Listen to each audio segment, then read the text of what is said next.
Actors don't lose auditions because they mess up lines.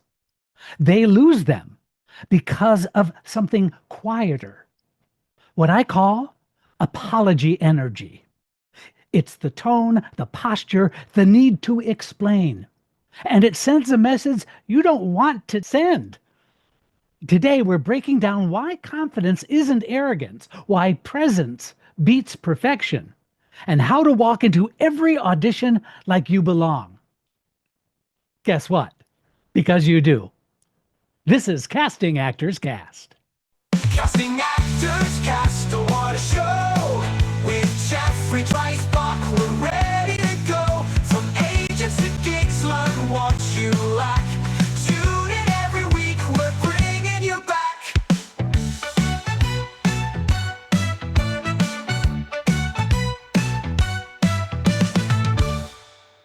You've done more auditions than a casting director has said, thanks, we'll be in touch. It's time you got serious and learned acting strategies, audition secrets, and tips to grow. Get the Actor's Playbook for Getting Cast. Booked It by Jeffrey Dreisbach. Available right now. Also introducing Next Level Auditions, the online video course. Why not get both? Call it the Ultimate Audition Toolkit. You won't find these on sale because they're worth every penny. If you're serious about your acting career, this is your next step. This is your moment. Let's make it count. CastingActorsCast.com. Well, hello and welcome to today's episode of Casting Actors Cast. I'm Jeff Dreisbach, a casting director with McCorkle Casting in New York, and before that I was an actor for over 20 years. I'm now giving back to the acting community as much information as I possibly can in these 400 plus episodes of the podcast, and I welcome you aboard. If you're a first-time listener, I'm just excited that you're here. If you've been listening for a while, I'm so glad that you're still here. So we're going to talk a little bit about this apology thing that I see. But first, this is that moment of the podcast where I get to say thank you for tuning in to Casting Actors Cast. People have asked me why the title. It's Casting Actors, the podcast, the broadcast, Casting Actors Cast. You get it? Okay, maybe I won't get that email anymore.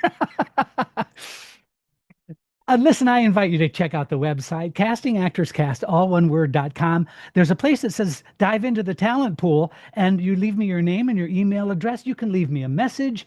But when you submit that, you'll open up a secret menu of some choices that are absolutely 100% free. One is a book on doing voiceover work. The other is a free video called Casting Secrets, What They Don't Tell You. But I'm going to tell you in this video. Also, the website contains information about my new book that's out. It's now on audiobook. I also have a course that's available. So all that stuff, all kinds of really cool stuff to help you feel more comfortable and more confident as a professional actor in the business, in the industry. That's who I'm talking to. And I also know that there are a lot of students out there that really are kind of anxious to get as much information as they can about film and television opportunities. And that's why I am here also. I really want to make sure you can up your game and be more comfortable and more confident with your film and television auditions. All right, let's jump into the subject, shall we?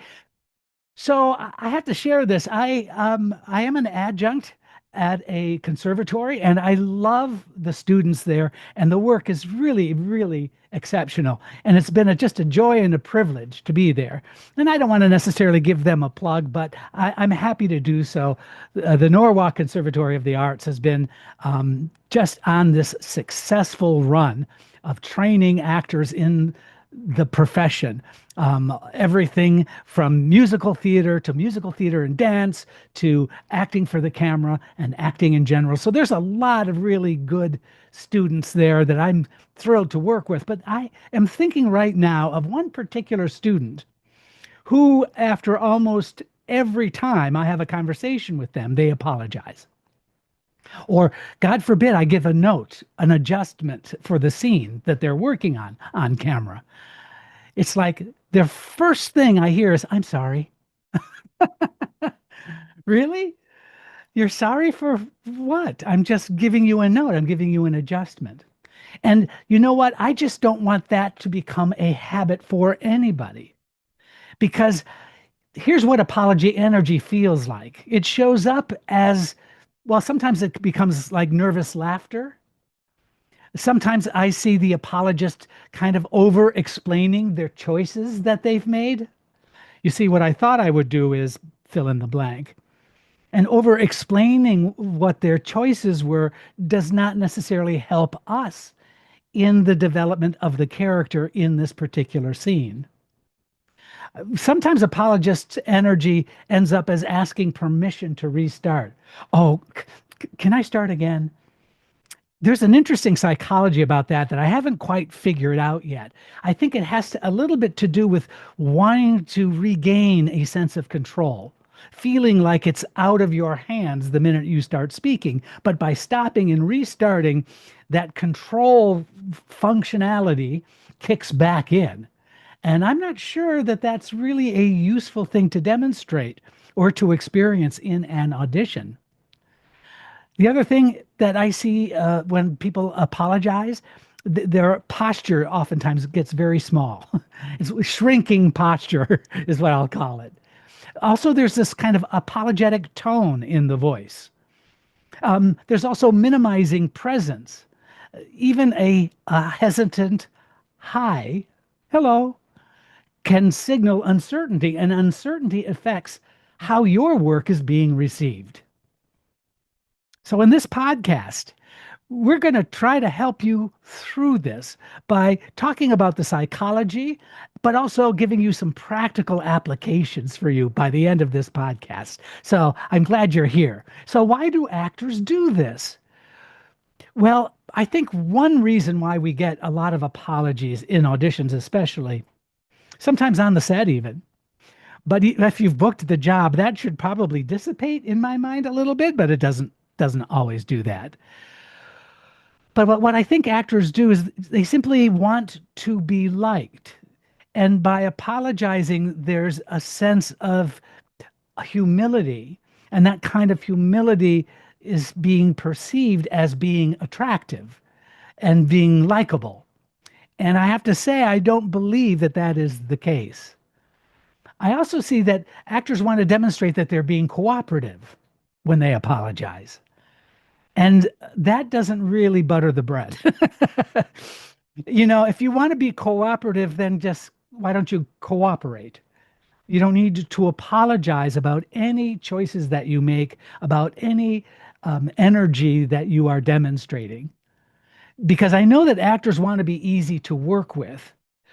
And there's something being said about a subservient position by apologizing so much. And see, I have to say that apology energy is not collaboration. It is self-protection. I love knowing how collaborative an actor is in an audition process, whether it's a first round audition or whether it's a callback or a chemistry read. You can be open and receptive to feedback, but it's about feeling like you are in a collaborative environment, because guess what? You are. But there is also a hidden message, I think, of apology energy. It communicates the following: I'm not sure I belong here. You see, when you apologize, that sometimes is the signal. I don't know if I belong here. I'm sorry.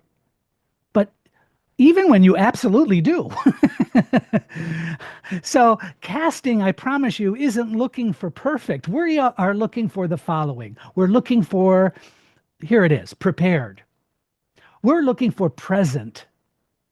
We're looking for adjustable or malleable. Oh, good word, malleable. That's such a good word for an actor, I think. We're also looking for professionalism. Perfection is not required at all. Guess what? Presence is. So let's talk about confidence versus arrogance right after this. Welcome back. We're talking about apologizing and how that can really sabotage you in an audition. And We're now talking about confidence versus arrogance. And let me explain. Actors often fear confidence will be read as arrogance. I don't want to be come across as a jerk, but guess what? It doesn't. Confidence reads as ease. See, arrogance reads as resistance.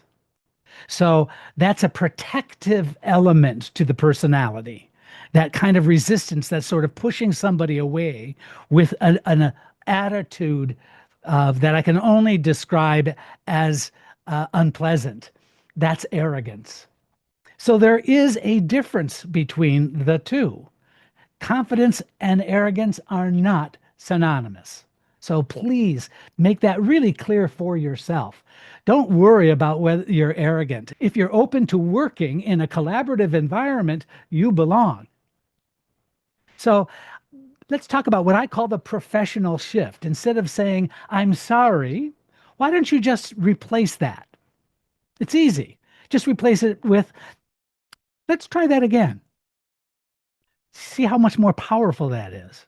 Instead of explaining, just simply make another choice. Don't try to defend the reason why you made the choice that you did. Just make a new choice. See, you're demonstrating your malleability. You're demonstrating your ability to shift gears, to take a different approach, to make discoveries that you didn't demonstrate when you did it before. That's all. So instead of shrinking, I just want you to stay grounded with all of your choices. Let me talk a little bit further about why over explaining hurts you. And this has happened so many times, but when actors explain their choices, it suggests that they don't trust the work. Trust invites confidence. Confidence invites trust.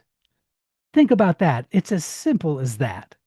So instead of just processing all of that nervous energy into all of these little affected areas of your personality in an audition room, do yourself a favor. Breathe, be present, be collaborative. And here's a real casting room observation. The actors who feel calm, the actors who feel present and grounded, they create a sense of ease in the room. And that ease translates to professionalism. And I can tell you that professionalism just simply translates to trust. And when I know I can trust that actor, they're saying that they are able to deliver the goods on the set. And if they are right for the role, guess what? Automatic callback. Done. Done. If I have to work a little harder to see if you have that trust in you, then I'm afraid it's a real possibility that you might just fall by the wayside. And that's the confidence illusion. See, confidence is not certainty. It is comfort with uncertainty. I know that sounded weird, didn't it? But let me say that again. Confidence is not certainty. Confidence is comfort with certainty. I think that that's so valuable, something to hang on to. It'll make you strong. Speaking of strong, I know strong actors do this. They stay engaged, they listen, they adjust, they remain available, they trust the moment. No apology required. Moving on, let's replace permission with presence. You are not asking to be there in the audition. Let me say that again. You are not asking to be there. You were invited to be there. So therefore, you belong. There is a difference. That's why the apologist, it doesn't make sense to me. Oh, I'm sorry. I'm sorry I'm late. I'm sorry I'm not prepared. I'm sorry I'm not feeling as good as I wish I felt. Blah, blah, blah, blah, blah. Just understand that occasionally you might need to take your own temperature just to find out if you're falling into that apology trap. So here's a quick practice for you. Practice entering a room and saying hi. Now, real simple. Hi, with grounded breath. I want you to keep it simple. I want you to keep it clear. I want you to keep it present. Feel the authority shift. It'll absolutely help you feel better. It'll help you feel grounded. When you say, I belong, or your subtext is, I'm really excited about showing you how I am going to play this part. If that's your subtext, now you're in a level playing field with everybody. And I've said this before, but the big secret to show business is that everybody is afraid. You see, the casting director is afraid they're never going to get hired. The director is afraid they're going to have a flop on their hands. The producer is afraid they're going to lose their shirt. Even the intern is afraid that they're going to do something wrong that might cost them their internship. And the actor is afraid that they're not going to book the job. And so you have this, what I call this mosh pit of fear happening. And so if you're aware of that, if you believe what I've just told you, then I think it's really important to ask the question, what can I do to alleviate the fear? Now, once you have the answer to that question, that's the energy and the presence that you can go into any audition, no matter what, and feel better. Because I know this to be true. Actors book when they bring their presence, not permission seeking. All right, here's a call to action. If you've ever apologized your way through an audition, if that's happened to you before, I want you to share this episode with a friend, and I want you to make a pact with that friend. The pact is this: no apology energy, only presence. If you do that, it won't take you very long whatsoever to start making that audition experience honestly enjoyable. You'll think of that experience as just simply an opportunity to share your talent. And when you can do that, then there's no reason why you have to live in your head and be, I don't know, re-auditioning in your head on the way home. Make sense? Hey, listen, if you found this to be a useful episode for you, or perhaps somebody would really benefit from listening to this episode, please feel free to pass it along. Again, here's my shameless wish, and that is if you could leave me a thumbs up, a like, please share a review if you would, especially on iTunes. That's like the big deal. iTunes really always uses that, feedback algorithm to promote the work. So it would really mean a lot if you did that. And I look forward to seeing you on the next episode. Thanks again. This is Casting Actors Cast. From monologues to screen tests to every episode, there's something